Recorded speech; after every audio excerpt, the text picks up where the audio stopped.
two different theorems have been given in the textbook and they are converses of each other. So I have combined and written the proof. I'll explain them one by one.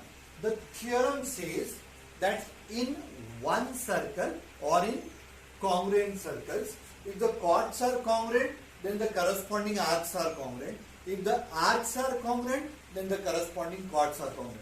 So it is a two-way theorem. Mathematically we say that necessary and sufficient condition.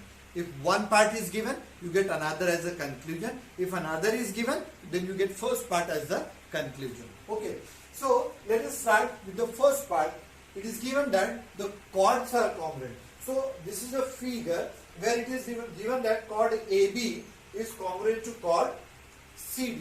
And we want to prove that corresponding arcs, arc AXB, this arc AB you can say, and arc CD, they are congruent.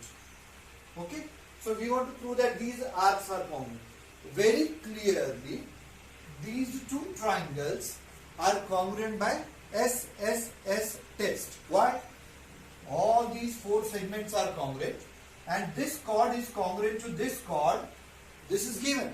Therefore, the triangles are congruent by SSS test. If these two triangles are congruent, then this angle will be congruent to this angle. Angle AOB will be equal to DOC. AOB will be equal to DOC. Corresponding angle of congruent triangle. But I know that measure of this angle means measure of arc AB and measure of this angle means measure of arc BC. So in these two places I have made the corresponding changes. Measure of angle AOB means measure of arc AB. Measure of angle DOC, that means measure of arc CD.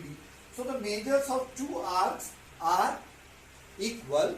Moreover, the radii of both the arcs are same because they are belonging to same circle. Okay. Therefore, these two arcs, arc AB and arc CD, are congruent to each other. Okay. So what did we prove?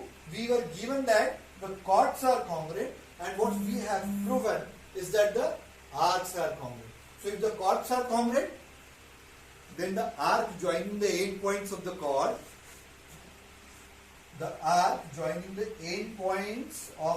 chord, they are also congruent. Okay, so this is one proof. Now let us go in the reverse direction, which is called as the converse.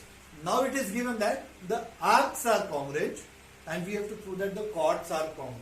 Okay, so we are given that this arc AB is congruent to arc CD, this arc. Okay, if these two arcs are congruent, means measures of central angles are equal by definition of congruent arcs. Okay, if arcs are congruent, then central angles have equal measure. So these two angles are congruent. And as soon as we say that these two angles are congruent, then these two triangles will be congruent by SAS test. So triangle AOB and triangle DOC, AOB and DOC, they will be congruent by side angle side test. Okay, side angle side test, SS test. Okay, now when you say that these two triangles are congruent by SS test, then segment AB will be congruent to segment DC. This is not the arc, just to explain I am showing. Segment AB will be congruent to segment DC. So we have written chord AB is congruent to chord CD. Okay, so it is very simple. Proofs have never been asked in the examination. Never, never, never. Okay, but we have to use the theorem for solving the example. So how to memorize? The simplest way, in the same circle or in congruent circles. If the chords are congruent, then the arcs will be congruent. If the arcs are congruent, then the chords will be congruent.